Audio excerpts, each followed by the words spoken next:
Magandang araw, CMU Community. Ako po si Hazel Yuso ng CMU iConnect. At live po tayo dito ngayon sa Malabon Sports Complex kung saan ay kasalukuyang ginaganap ang unang bahagi ng programa ngayong araw at ito ang Baccalaureate Mass. Ito po ay bilang pasasalamat sa poong may kapal ng mga graduating students sa biyayang kanilang natatanggap. Panoorin po natin ang nagaganap. Na mga tao ang sinabi nila, kaya naman ay walang makitang katulad ito sa Israel. Datapwat sinabi ng mga Pariseo, ang prinsipe ng mga demonyo ang nagbigay sa kanya ng kapangyarihan magpalayas ng mga demonyo. Nilibot ni Jesus ang mga bayan at nayon at nagturo sa mga sinagoga. Ipinangaral niya ang mabuting balita tungkol sa paghahari ng Diyos at pinagaling ang mga may sakit, anuman ang kanilang karamdaman. Nang makita niya ang napakaraming tao, nahabag siya sa kanila sapagkat sila ay lito at lumaypay. Parang mga tupang walang pastor. Kaya't sinabi niya sa kanyang mga alagad, sagana ang anihin, ngunit kakaunti ang mag-aani. Idalangin ninyo sa may-ari ng anihin na magpadala siya ng mga maggagawa sa kanyang aanihin. Mga kapatid, ang mabuting balita ng Panginoon. Pinupuri ka namin, Panginoong Jesucristo. Maupo po ang lahat, makinig ng tahimik sa homilya. Tinawag upang magsilbi, hindi lamang magtagumpay. Mga minamahal kong kapatid sa pananampalataya, lalo na sa mga magsisipagtapos, isang mainit na pagbati ng pagpupugay at pasasalamat sa Diyos sa inyong tagumpay. Palakpakan po natin ang Panginoon.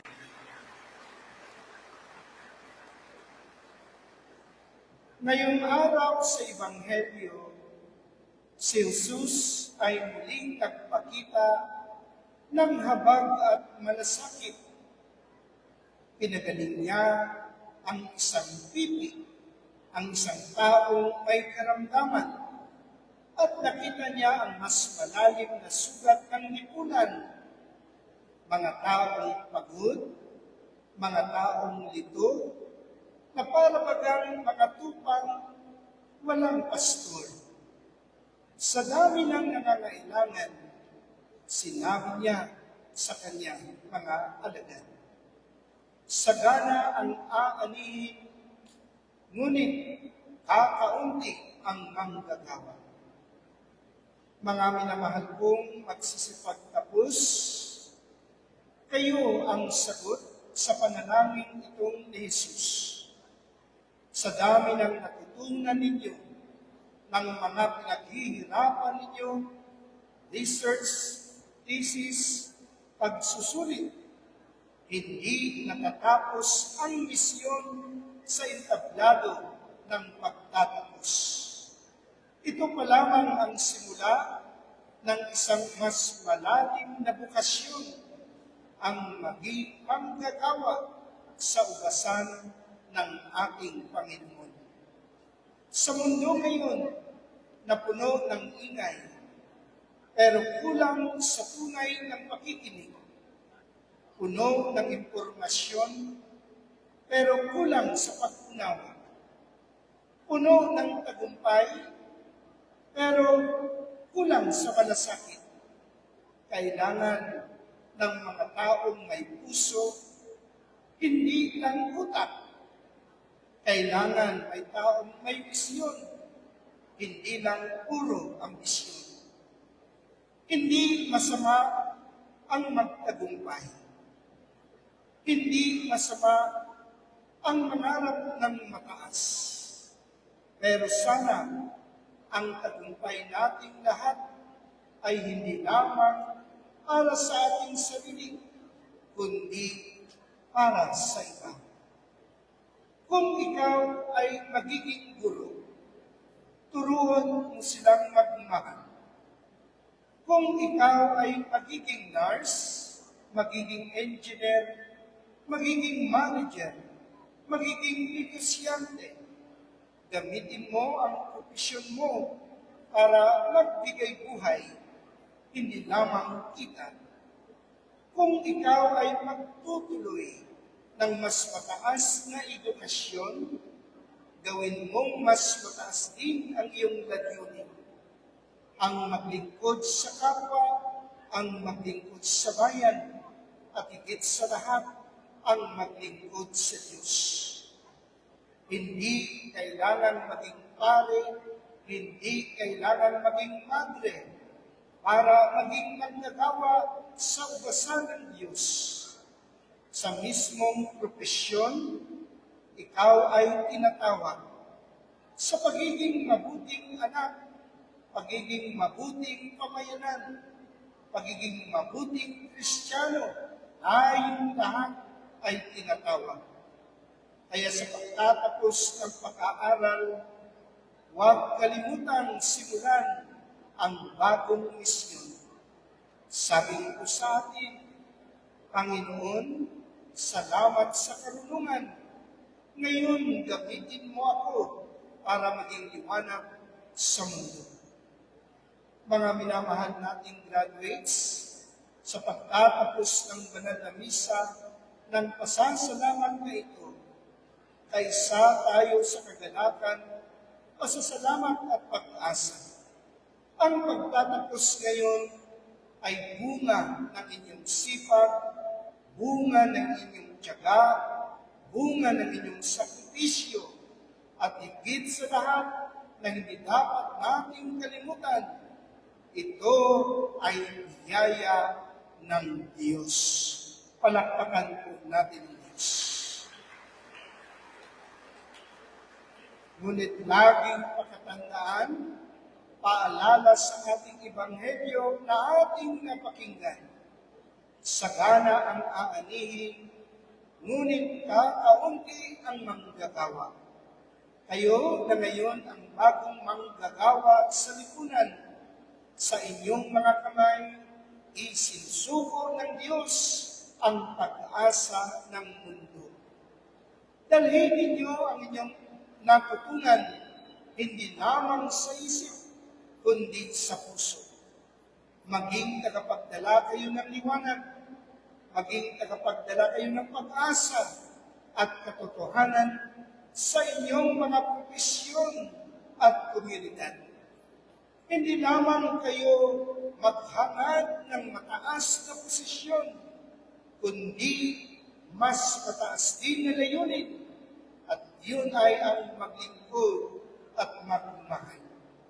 Huwag kalimutang ipagpatuloy ang paglalakbay na kasama si Kristo, sapagkat sa bawat hamon ng buhay, siya ang inyong lakas, siya ang inyong gabay, at siya ang inyong sandigan. Kaya sa ngalan ng simbahan, mga guro at buong pamayanan ito, malugod namin kayong binabati at ipinagdarasal. Mabuhay kayong lahat at magsilbing inspirasyon at pagpapala sa mundo. Pagpalain kayo ng Diyos sa bagong yugto ng inyong buhay.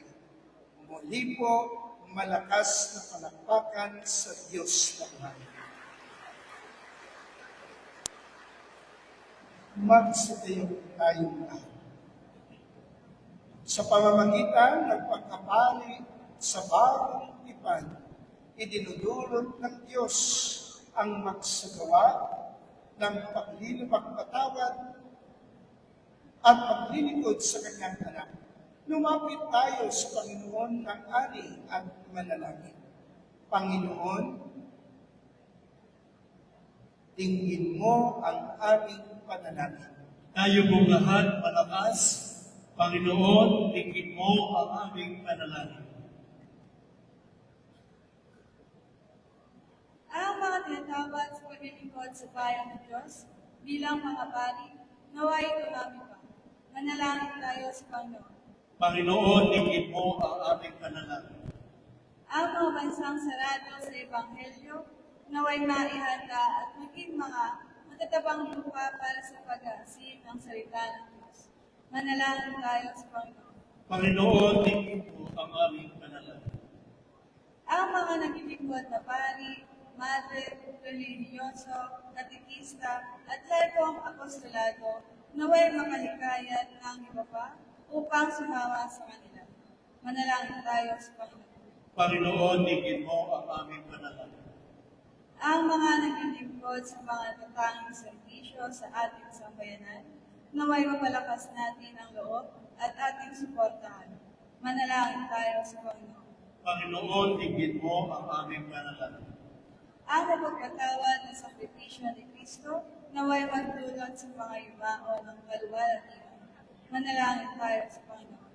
Panginoon, tingin mo ang aming panalangin. Panginoon ang amin, sa pamamagitan ng aming mga panalangin, ipunin mo ang iyong bayan. Bigyan mo kami ng marami pang manggagawa sa iyong misyon upang mapadali ang pagdating ng iyong kaharian sa pamamagitan ni Kristo, aming Panginoon. Amen. Magsiyo po na po ang lahat. Lahat po ng may sobre, lumina na po tayo sa pag-aaral. Tumayo na po lahat ng may sobre na hawak. Kayo po ang mauuna.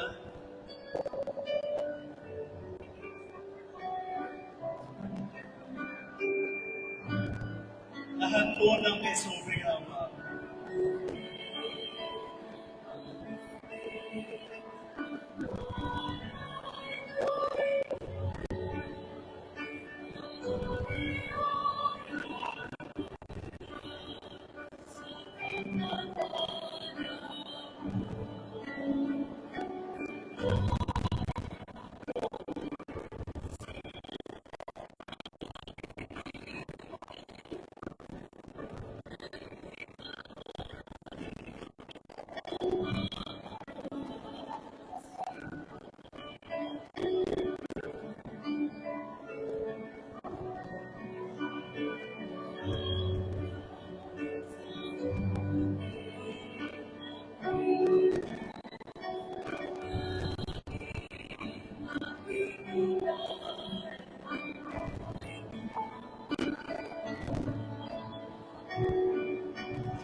Tatayo na po ang lahat.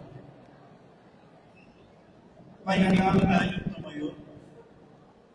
Manalangin kayo mga kapatid upang sa pagkain natin ay kalugdan ng Diyos sa mga makapangyarihan.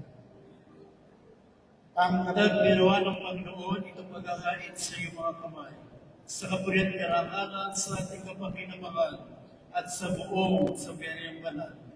Ama namin, lumikha ang pagkain namin sa iyong ngalan, ay siya nawang sa amin ay dumalisay, upang ito ay naging pagganap araw-araw ng aming paglipat sa buhay sa kalangitan. Sa pamamagitan ng Jesucristo, kasama ng Espiritu Santo, magpasawalang hanggan. Amen. Sumainyo ang Panginoon. At sumayoy, Itaas sa Diyos ang inyong puso at diwa. itinaas na namin sa Panginoon. Pasalamatan natin ang Panginoon ating Diyos. Marapat na siya ay pasalamatan. Ama naming makapangyarihan, tunay nga marapat na ikaw ay aming pasalamatan. Sa iyong pagdingap at kagandahang loob, ang tao ay nilikha ng pinangangasiwa sa sansun. Sa hangad mong siya'y iwastong lubos, siya'y pinag-usap mo sa kanyang pagtalikod. Sa iyong pag-iliw, iyong pinahintulot na makabalik siya sa pamamagitan ni Kristo Jesus. Kaya kaysa ng mga anghel na nagsisiawit ng pag-uri sa iyo, nang walang upay sa kalangitan, kami nagbubunyi sa iyong kadakilaan.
Madadali po tayong nakatayo na may paggalan. Ama naming panalikaw ka ng tanang kabanalan. Kaya't sa pamamagitan ng iyong Espiritu, gawin mong wala ng mga kaloob na ito upang para sa amin maging katawan at ito ng aming Panginoong Jesucristo. Bago niya pinagtiis ang kusang loob na maging ganito, hinawakan niya ang tinapay. Pinasalamatan kanya. Pinagahati-hati niya iyon. Iniabot sa kanyang pangalaga at sinabi, "Tanggapin niyong lahat ito at kanin. Ito ang aking katawan na iyan para sa inyo."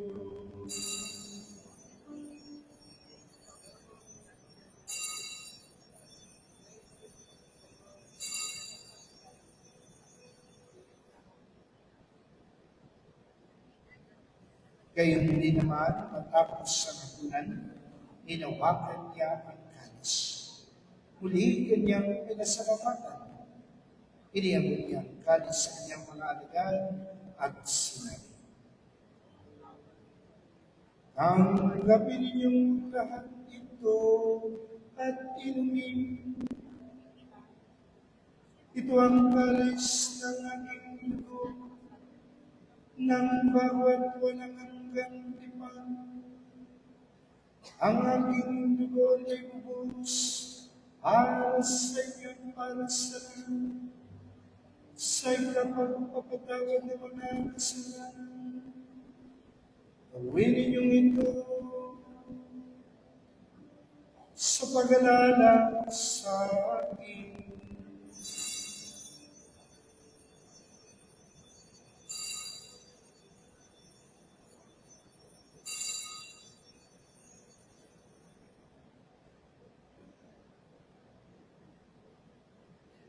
Ipagbuti natin ang misteryo ng pananampalataya.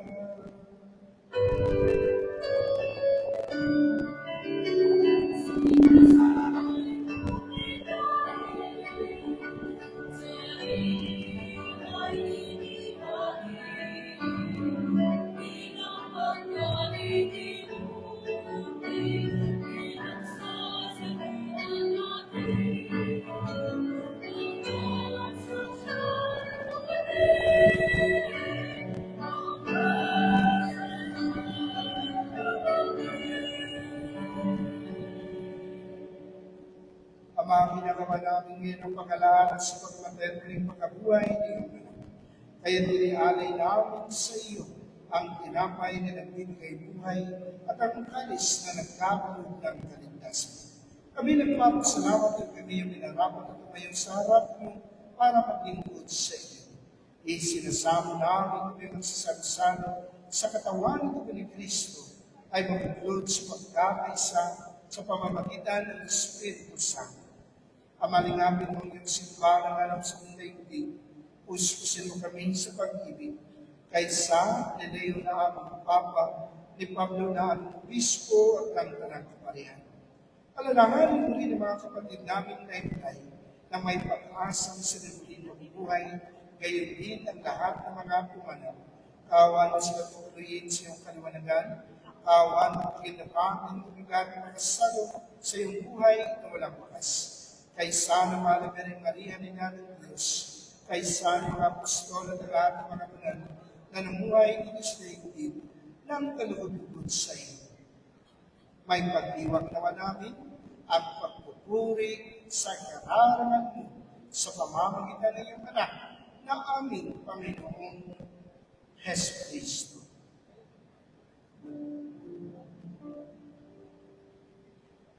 Sa pamamagitan ni Kristo, kasama niya at sa Kanya, ang lahat ng parangal at pagpuri ay sa iyo, Diyos Ama, makapangyarihan, kasama ng Espiritu Santo, magpasawalang hanggan.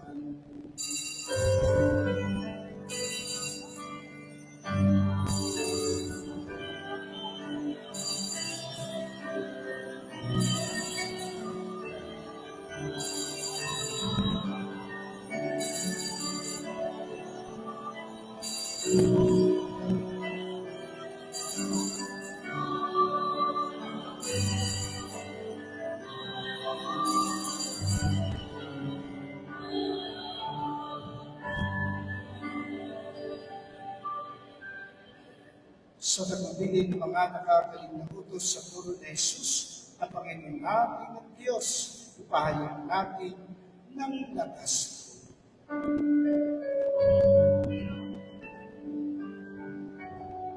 Bawin mo ang lahat.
Hinihiling namin kami ang Diyos sa lahat ng sama, pagkaloob ng kapayapaan araw-araw.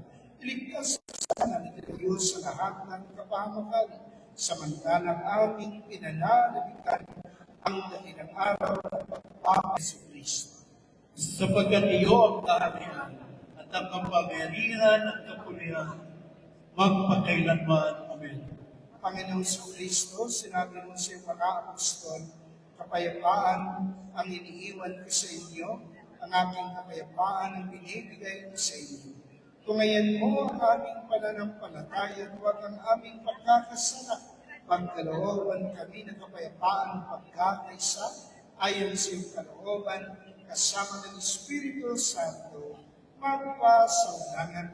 Amen. Ang kapayapaan ng Panginoon ay laging sumainyo. At sumayo rin. Magbigayan kayo ng kapayapaan sa isa't isa.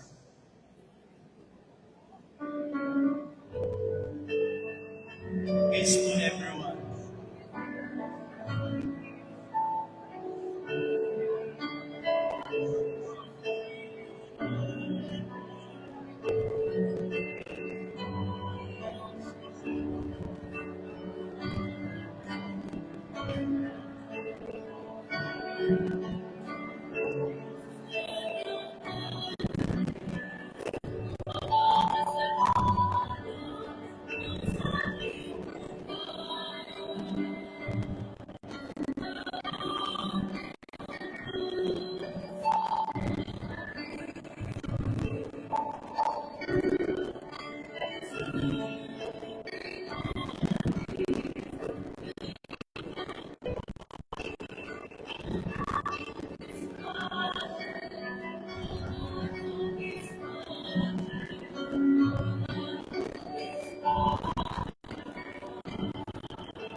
Manatili po tayo nakatayo.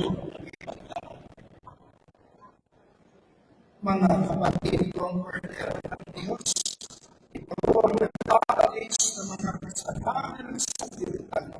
Mapalad ang mga iniyahan sa kanyang higit. Panginoon, hindi ako karapat-dapat na magpatuloy sa iyo. Ngunit sa isang salita mo lamang ay gagaling na.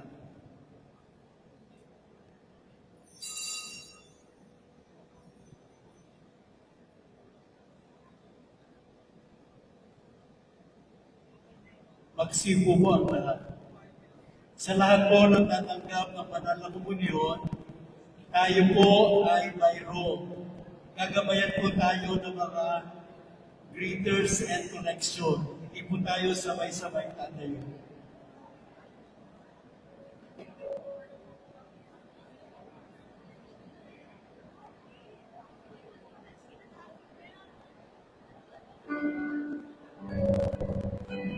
Yung lahat po ng tatanggap ng komunyon, mayroong.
Ayan, nagbabalik po ulit tayo mga kakonek at patapos na nga po ang ating baccalaureate class.